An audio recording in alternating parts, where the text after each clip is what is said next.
Alright, YouTube, this is your boy Alex. And today I'm at the Grove Park.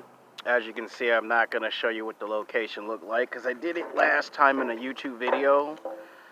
Today's YouTube video is going to be about filmmaking, and of course, we're going to try to see how fast we can get through this. So I can't promise you that this video is not going to go past 30 minutes. I'm going to try to make it between 15 to 20, maybe 25 minutes. Can't keep no promises now. And then the next YouTube video is not going to be relating to television and film. It's going to be talking about my sexual attraction towards white women and Latino women. And then Sunday's video, I'm going to talk about BBW women on Sunday. So, got a lot of videos to make and a lot of special projects.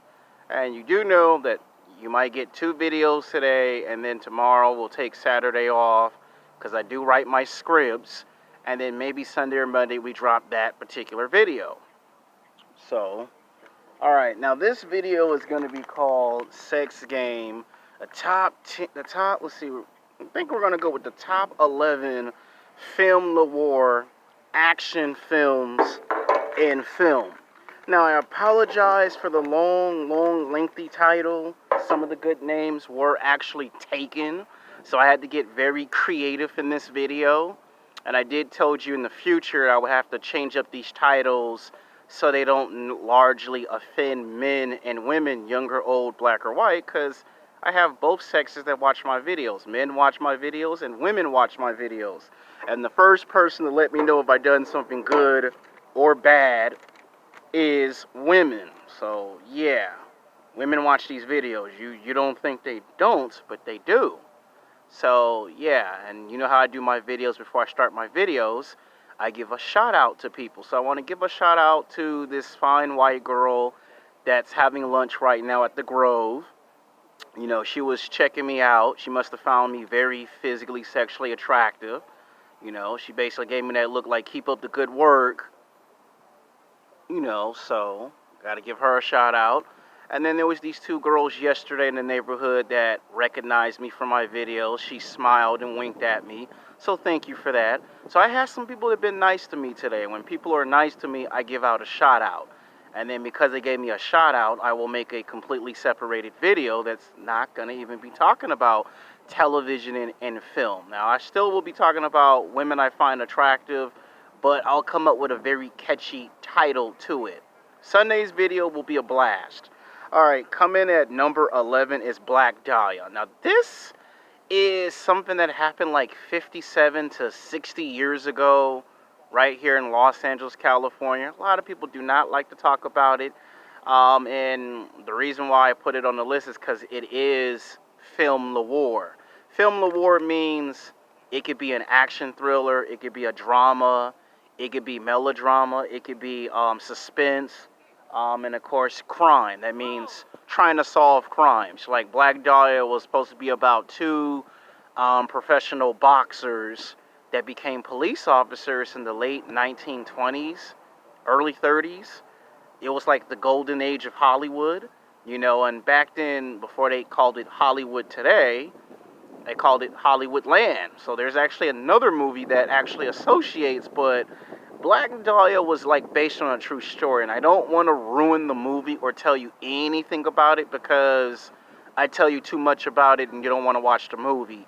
And it's not the type of movie that you would actually watch by yourself, because you have to watch it at least 3 to 4 times before you can actually understand why they call the movie Black Dahlia. It's actually about an actress that was trying to break in the film industry, and the guy who wrote the book, without giving away too much of the story, he had, his mother was trying to become an actress at the same time. 2 of these women were trying to become actresses, and the mystery was they were trying to find out who was stealing information, and basically, without telling you too much of the movie, this man was trying to pretend to become a producer, and they never caught the guy, and by the time they caught the guy, he had already got away. So, like I said, I'm not trying to ruin too much of the movie. Coming in at number 10 is American Hustle. Now, this got like 2 or 3 Oscars, nominated for like 3 or 4 Academy Awards. You had Christian Bale. You had, what's his name? I forgot his name, but he played in the movie called The Warrior. And what's that other actor's name? They had Jennifer Lawrence and Beverly, the girl from off of Gossip Girl, was in this movie. And I forget who else was in this. Not her, but another actress that looked like her. It's on the tip of my tongue. Hawkeye, the guy that played Hawkeye in the Avengers movie. Jeremy Renner was in this movie. And basically, at that time, they were dealing with cocaine and drugs, and they were basically hustling people. And one day, Christian Bale's character actually hustled um, a guy that had ties to that underworld, and everybody now had to pay a big price. And 25 years later, they made it into a movie, and it was a big hit at the box office. I mean, in fact, I watch the movie every now and then. It's a very good movie, American Hustle. You'll like Christian Bale's performance in the movie because he's the reason why the movie got 2 or 3 Oscars. He was a big star in that movie. Bradley Cooper played an undercover cop. Spoiler alert, don't want to ruin the movie, but he played an undercover cop that was trying to catch the bad guys. So Christian Bale and Jeremy Renner were like the bad guys, and Bradley Cooper was like the good guy in the movie, who had to go undercover to like bust the guy for what is it I'm looking for messing with the operation. Like, yeah, he was messing with their operation, and somebody found out.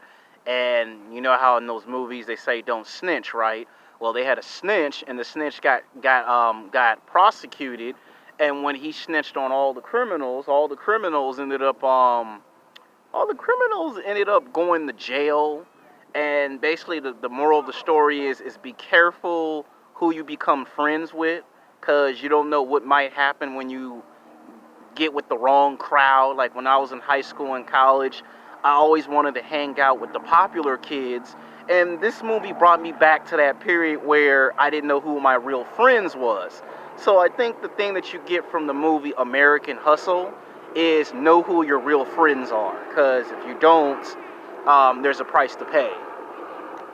Alright, the next one is called The Departed. Now, film director, producer, and writer Mark Scorsese is a very good director in Hollywood. The guy knows his movies, okay? The guy knows his shit. And he's one of the greatest directors in Hollywood. Like, he's good at making these movies. And what I've noticed about these movies is that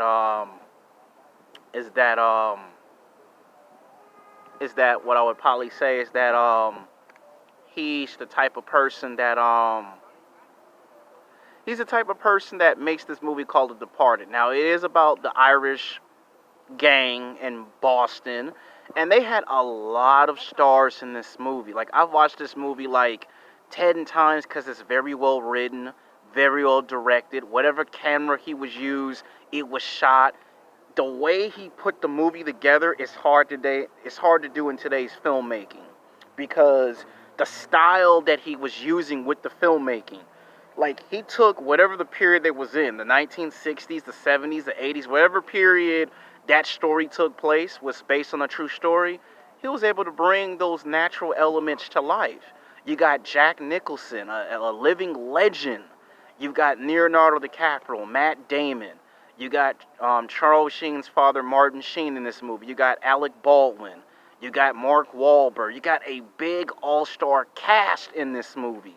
And the fact that you got an undercover cop trying to be an FBI agent, and then a crooked cop, not without trying to give out the whole story, spoiler alert, and all these personalities diverge.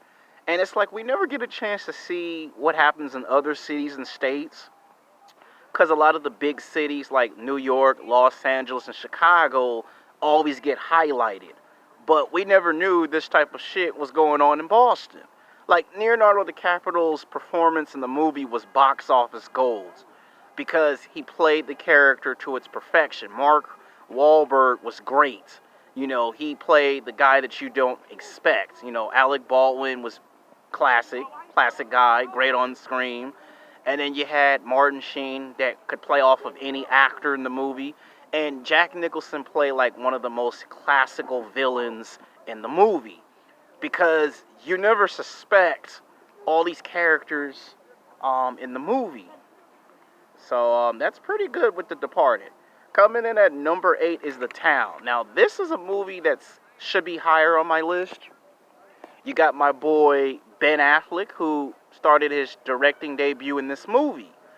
And he debuted in this movie because he is what else can I say that hasn't already been done? This movie is about a guy that hangs out with 4 friends. Jeremy Renner's in this movie too.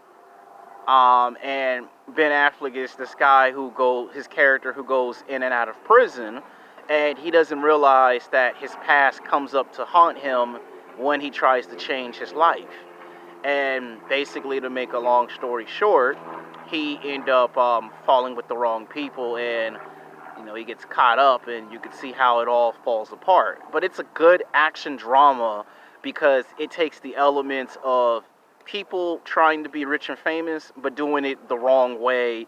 And this movie kind of embodies the consequences of one's actions. Like, there is a right way to do something, there's a wrong way to do something, and then there's a price that you have to pay. And the fact that they would always get away from the police, but when it came to the FBI, they would get busted every single time. And the movie was good because that same year, Ben Affleck would do another movie called Argo, which doesn't even relate to this genre, but Ben Affleck was able to direct 2 movies back to back and direct them as well as act in them. And the acting in there is pure genius. The way Ben Affleck could play off of other characters in the movie and still be good at directing. So, got to put this on my list. The Town. I recommend anybody watch this movie.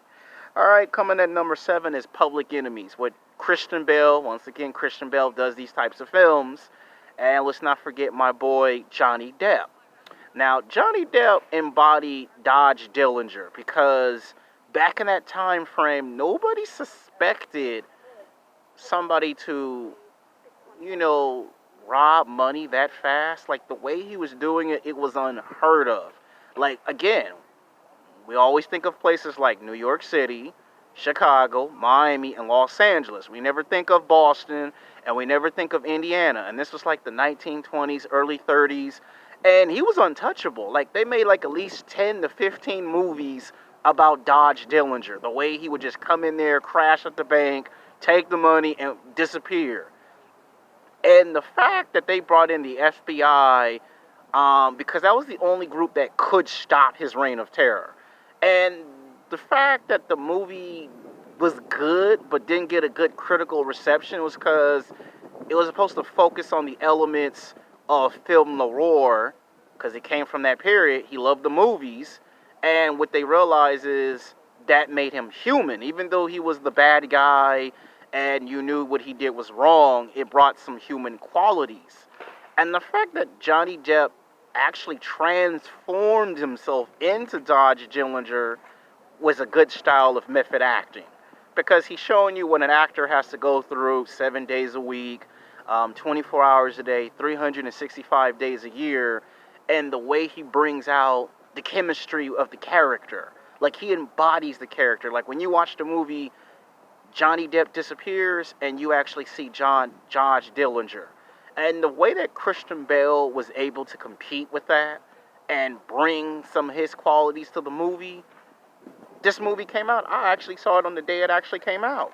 Like, and the way that they brought the time period to life, like, you feel the intense rivalry between the gangs and the FBI. You could feel the passion, you could feel the acting, and it was like, you could tell that that's how they felt back then. Like, a lot of these guys felt that I need to be rich and famous. I need to be someone. Like, and again, this movie shows the consequences of one's actions. You find out it's not always good to try to become rich and famous and then don't think nothing's going to catch up with you. Now, unfortunately, the movie does show us what happens when one doesn't think of what happens when things catches up with you. So the movie's good. Coming in at number 6 is Heat tied with White Heat. Now, Heat is one of my favorite action-packed film noir movies.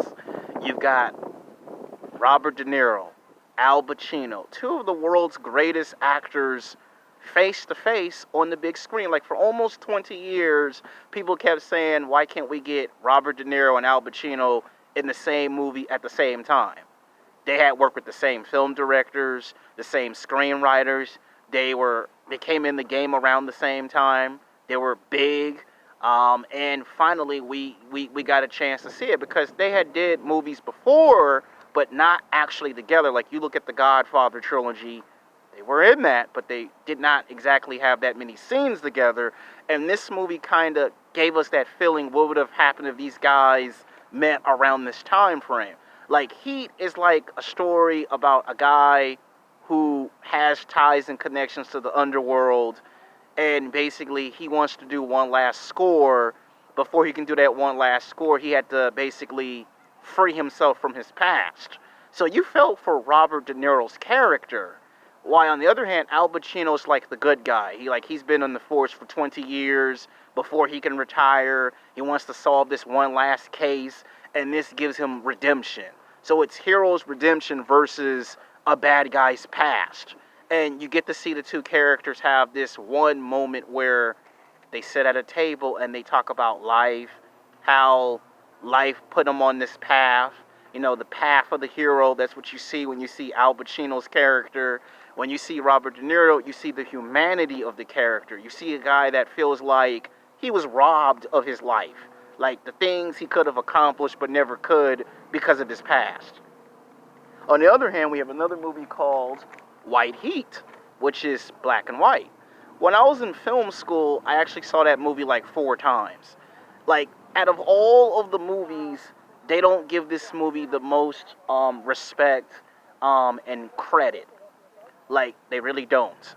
They really don't give this movie enough credit because if it weren't for White Heat, movies like Heat, The Godfather, Scarface, none of those movies would exist if it weren't for White Heat. Like, if you want to be a filmmaker, you want to break into filmmaking, and you want to study genres, one of the film noir movies to study is White Heat.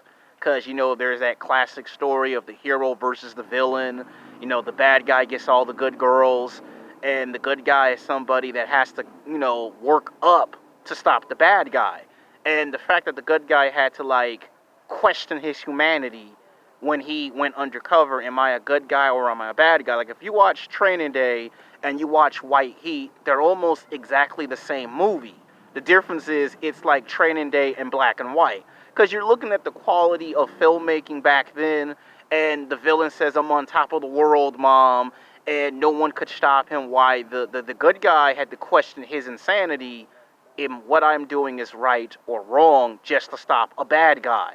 So White Heat is one of those movies where it makes you think about all life choices, good and bad.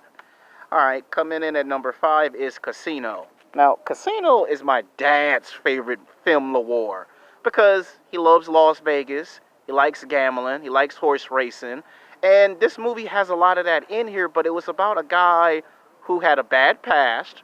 He had ties with crime, and he didn't realize that there were consequences for telling secrets of that underworld. And Joe Pesci is great in this movie. I don't think a lot of people realize just how great his performance in that movie was. Like, everyone is looking at James Wood, Robert De Niro. You know, they're looking at, you know, I think Andy Garcia's in this movie. I'm not too sure. I have to check. Everyone's looking at their movie performances, Sharon Stone, but ain't nobody looking at Joe Pesci's performance. Like, Joe Pesci was like the heart of that movie because you're seeing the movie from Robert De Niro's point of view and eyes, but if you look at who's really strong on camera, it's Joe Pesci because you're getting a sense of how these characters intertwine with one another. And this kind of tells you the story that just because you become rich, you become famous, and just because you have it all, that doesn't mean it can be taken away from you. So that's what you get when you watch a movie of Titanic proportions. Like, seriously. All right, coming in at number 4 is Scarface. Now, they had remade this movie. Now, Oliver Stone is a genius when it comes to taking movies that had already been done before and remake it. You know, Al Pacino's in this movie, Michelle Pfeiffer, and this movie's box office goal. Now, when it first came out, it was not critically well received. People complained it was too violent. It had too much action in it.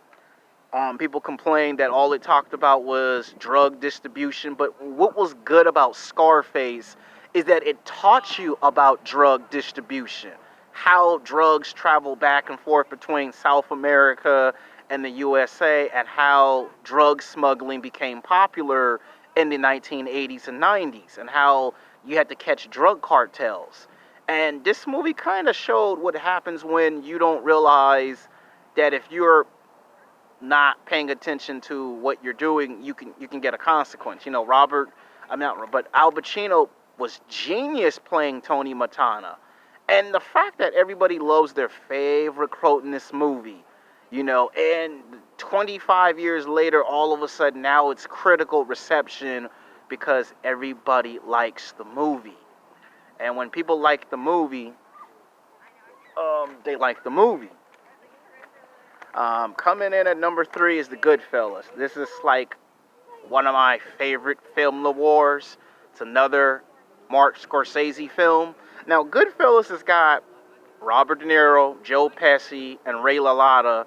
And this movie kind of talks about what happens when guys get to rise in power too fast, and how fast they can lose it all, and what happens when you snitch on people and then you got to look over your shoulders. This is a very good classic film.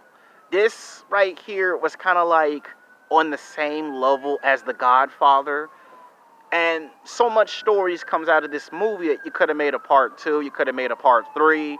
And the fact that they showed you what goes on in places like New York City and what happened when one guy got out of there and survived, you understand why it's not good to desire something that can hurt you later. Like, this guy lost his family because his obsession of fame and fortune, and how he went so far to achieve that.